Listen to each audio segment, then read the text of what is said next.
Hi, this is Garibay, and today I want to talk about dungeon mastering non-Dungeons and Dragons games.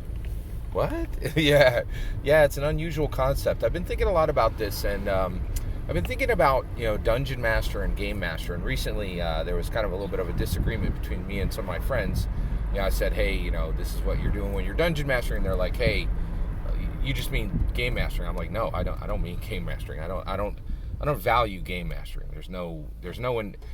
Game mastering is fundamentally different than dungeon mastering. They are not the same thing. And guess what? Some of y'all are like, hey, Scott, this is semantics. No, you don't get to play that anymore. Okay, that nonsense stops here. Okay, this is a charismatic, confident, intelligent corner of the world, right? And while people who lack vision can, semantics does not exist for dungeon masters. Every single word counts. When you say semantic, you're saying, hey, I'd like to turn my brain off now and pretend that words don't have different meanings, right? And dungeon masters just don't have that privilege. We don't have that liberty, right?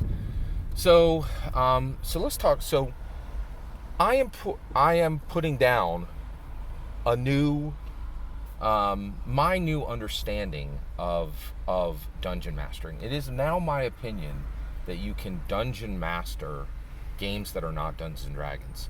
So this can be done with any tabletop role-playing game. It cannot be done with a storytelling game. There's a fundamental difference between those. But let's talk about Call of Cthulhu, right? But you could do exactly what I'm about to explain with Call of Cthulhu. You could do with Shadowrun. You could do with Morkborg. You could do with any traditional tabletop role-playing game that is not Dungeons and Dragons. Okay. So how do you dungeon master? How do you dungeon master Call of Cthulhu? Okay. So first of all, let's acknowledge what Call of Cthulhu calls you to do, right? So Call of Cthulhu is a great tabletop role-playing game that was created and based on H.P. Lovecraft's material, right? And so Chaosium got the title, and they built this great tabletop role-playing game called Call of Cthulhu. And they say, hey, welcome to Call of Cthulhu. You're going to game master it. And here's all the rules that you're going to game master it with, okay? So first of all, let's say you don't want to game master. And I'll tell you right now, I have no interest in game mastering ever again. I think going forward, I will be dungeon mastering every single tabletop role-playing game I ever play, all right? And by the time we're done with this video, you'll understand how that is done, okay? All right, so here's how it's done. So basically, you read the book, right? Actually, so if you're just a bog standard regular tabletop role-playing game participant and you don't understand the importance of dungeon mastering, you're just going to engage with that and you're going to game master it, right? And basically what you're going to do is you're engaged with Chaosium's text and you're going to run that game as it was designed to be run, okay? That's game mastering, right? Now, the reason I don't like game mastering is I feel like, what Gary created in Dungeons & Dragons is fundamentally different than anything ever created in any other tabletop role-playing game. And the reason why is, in my humble opinion, he didn't create a game, he created a human improvement engine, right? So I don't play Dungeons & Dragons, I use Dungeons & Dragons to make myself better, to make every person at my table better, to make my community better, and to make the world better, right? And I'm not sitting there for fun, I'm not using it as a fidget toy, I use Dungeons & Dragons, I do not play Dungeons & Dragons. And in my humble opinion, there's a critical difference. And if you understand Gary Gygax's legacy, you stop playing Dungeons & Dragons and you start using Dungeons & Dragons as the tool he created to be, in my humble opinion, okay? Game mastering doesn't do that. There has never been a tabletop role-playing game designer in the world who created a tabletop role-playing game to be a human improvement engine except Gary Gygax. We're 48 years in. I think I'm the only person on the planet that understands what Gary actually accomplished, who Gary actually was, and I'm trying to shine the light on this, right, in the time that I have left, so that the brilliance of what he actually did is never lost, right? That's what I'm doing.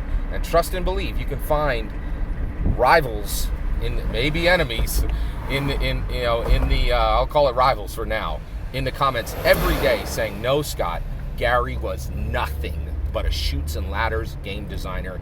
He did not do anything of importance, and he did not, become an American hero at the level of Abraham Lincoln, Harriet Tubman, Gary Gygax. Sorry, that's where he is from what he did, because he transformed narrative and he did 100 other things, in my humble opinion, right? So I want to stop game mastering. So how do I? So I've told you what game mastering Call of Cthulhu is, right? And so one of the things you do when you game master Call of Cthulhu is you drive all your player characters insane and everybody dies and it's a stupid game with a stupid ending, right? Because you're game mastering it. What happens when you dungeon master it? Okay, so first of all, how do you dungeon master a game that is not Dungeons and Dragons? In my humble opinion, the way you do it is, one, you are always at 51% on Dungeons and Dragons on the current version, right? So one, you make sure you understand Dungeons and Dragons past, present, and future, right? And you do that by never abandoning actual real Dungeons and Dragons, which is always the current version, okay? All right. Second, you embrace Gary's legacy.